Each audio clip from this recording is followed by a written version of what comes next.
Hey guys, Jake here, and today there is one game that you see that, a lot of people say sucks or is bad or mediocre, but you don't really see people talk about why it sucks all that much. And that game is Grid 2019. The original 2008 Grid is probably in my top 10 racing games of all time. I actually got it for free back when Humble Bundle was giving it away when the license was about to expire. And to me and many others, it's a game that aged very well and is still very fun to play today. I only played it for the first time in 2017 or around 2016, that's when I played through it. And I have to say, it has one of the best career modes of any track racing game, if not the best. And I think possibly the best arcade racing handling model of all time. And as well as that, I think it has some of the best drifting, if not the best, in any racing game ever. It's just overall the smoothest and some of the best to control I've ever felt. And as well as that, the main course you play on, Okutama, is really good. And the announcer in the back, hyping everyone up, is a really, really cool addition.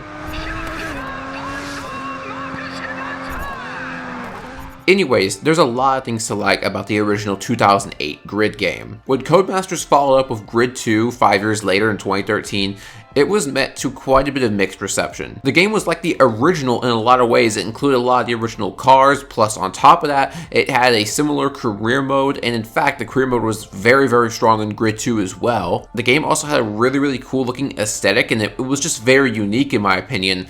But where the game was very, very mixed was in terms of its handling model for being too burnout-like. By burnout-like, I mean that if you wanted the maximum speed through corners, you wouldn't just brake and turn, you had to drift through every corner. And in my opinion, Grid 2 is not a bad game at all. In fact, it's a very, very good game. It's just different. And then we move on to Grid Autosport. This game only came out a year later after Grid 2, which was pretty much Grid 2, but changed up a bit to be a bit more serious. And this game, while it's not bad, it's actually quite a good one from what I've played. I didn't play all that much of it, and I feel like the game was kind of dead on arrival because the new gen consoles, being the PS4 and Xbox One at the time, were already out, and this game came out in May of 2014. That is about 6 to 7 months after those consoles released, so it was on last gen. And at that point, I think games that were on the previous generation aren't going to get any attention at all. So those respective releases were in 2008, 2013, and 2014. So it was about 5 years, and we heard nothing from the Grid franchise since.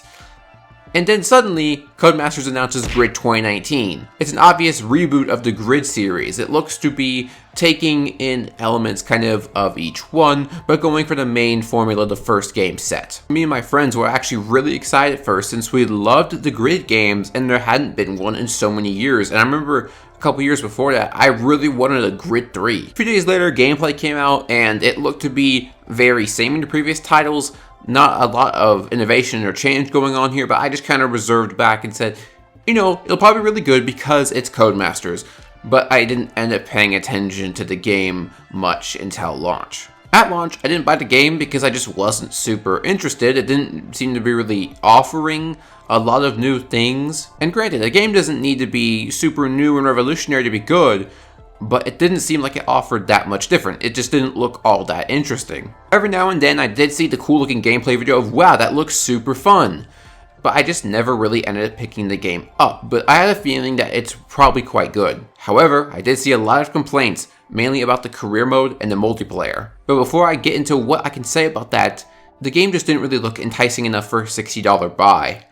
But one day, a website called Fanatical, I'm not sponsored by the way, was hosting the game up for $5, and it also included Duke Nukem Forever, so that was pretty much a confirmed buy right there. I bought the game and I was actually quite impressed. I was thinking, this game isn't as bad as everyone's saying it is.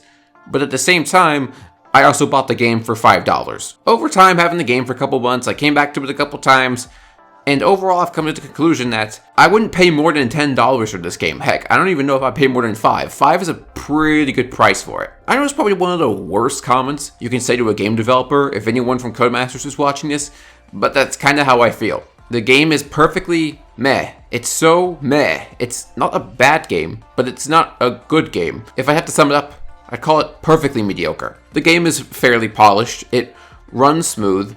It looks pretty nice. It has some decent cars. It has some different classes. Nothing about it is terrible, but nothing about it is that good.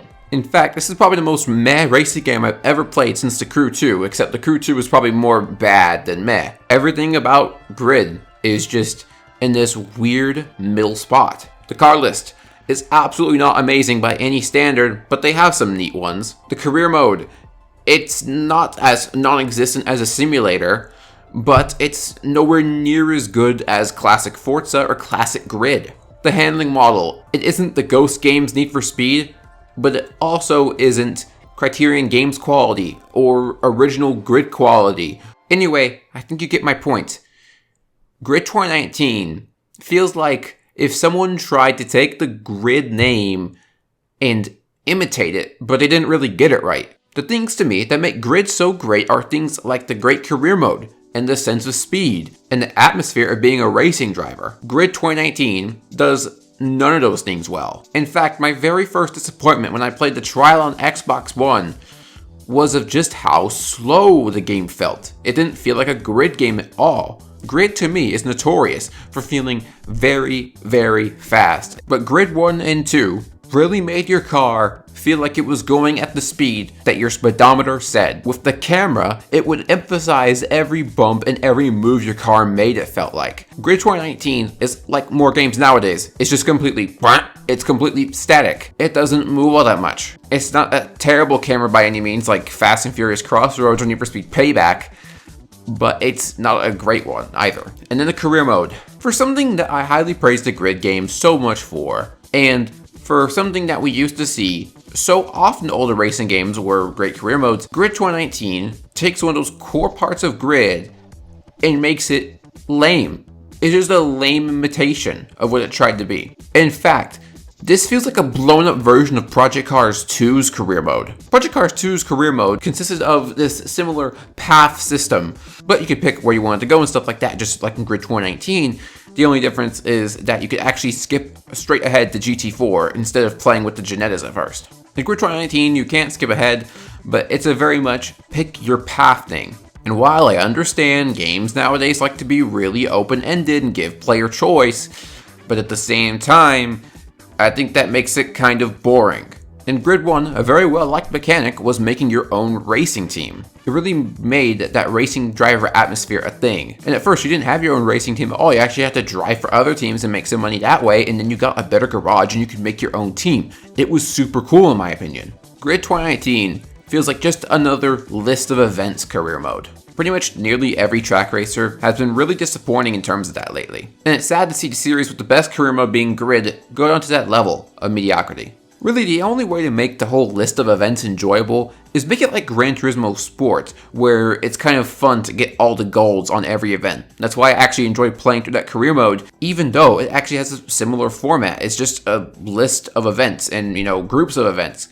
Except they actually made it fun, but maybe that's because Gran Turismo Sport is a better game than both Forza and Grid are right now. So Grid 2019 didn't get the elements of a core Grid game right, to me at least. Now, did they get the core elements of racing games right at their core? That's an interesting one. How your cars handle usually dictate how fun your game is. Grid 1 and Grid 2 were both very good at this. Grid 2019 is not. When I first played Grid 2019, I didn't think the handling was too bad. I thought it was actually pretty decent compared to other racing games nowadays. But as I've played it more, it feels like you're not really going that slow, but you're not really going that fast. Again, this kind of coincides with that this game is perfectly in the middle. It's the most meh thing. The handling is not awful, but it's not great. However, it has one specific quirk that drives me crazy. You know those little red and white things that are around the corners of racetracks? Those things are called apexes. They're a huge part of the racing line on most tracks. And given that Grid 2019 is a track racing game that features many real tracks such as Brands Hatch, you would think you'd use those apexes like you would in every other track racing game ever, but no, the apexes in this game function like ice. I was testing out my wheel, Logitech G920, on Grid 2019 earlier today, and I was driving a Porsche 911 GT3 car, and every time I hit the apex, my car just started spinning out of nowhere. I'm not too heavy on the throttle, other cars weren't hitting me, I just go over the apex, and boom, I'm on the grass. I was quite kerfuffled by this, is that even a word? and I decided to test it out in some other environments, aka the controller. I went on Brands Hatch in reverse for some reason because I found out you could play it in reverse. No other game lets you do that, which was pretty cool, using an Aston Martin Vantage GT3, and every time I hit the apex, I just spun. At least on Brands Hatch, the apexes will spin you out. No other racing game in the world functions like this, and nor does real life, of course. Other racing games, both more and less realistic than Grid 2019, don't ever do this, and they just function like normal apexes, and you don't spin out when immediately touching them. Even in this Assetto Corsa clip, as you can see, I went in the dirt and touched the apex, and my car is perfectly fine. In Grid 2019, I felt like I was just suddenly spinning out. And of course, that's not the game's biggest issue, but it's such a strange quirk with the physics, I'm surprised I've seen no one mention it before. Anyway, out of Brands Hatch and back onto the open road of other topics, multiplayer. I'm not joking, I literally cannot talk about it because there's no one playing it. You just sit there in a Demolition Derby lobby, doing nothing. And this really says something about this game, with the fact that it's not even a year old. Fun games with good multiplayer last for years. If you go on Need for Speed Most Wanted 2012, there are full lobbies everywhere in that game. Grid 2019 didn't even come out a year ago and it's already dead online. Does it say the game is bad or does it say the multiplayer is bad? Probably both, quite honestly. But no one's playing it. Codemasters isn't really updating it anymore with any content. And while the free checks were nice, they didn't really fix the game all that much. And since Codemasters abandoned the game, the players have too. I think I've said all I need to say on Grid 2019. There's not a lot else to talk about, because this game doesn't have much to talk about. It's overall not that interesting. The game is meh.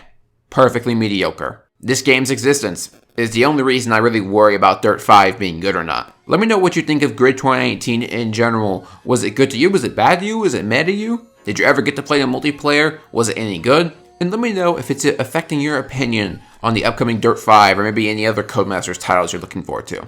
I hope you guys enjoyed it, and I'll see you guys later.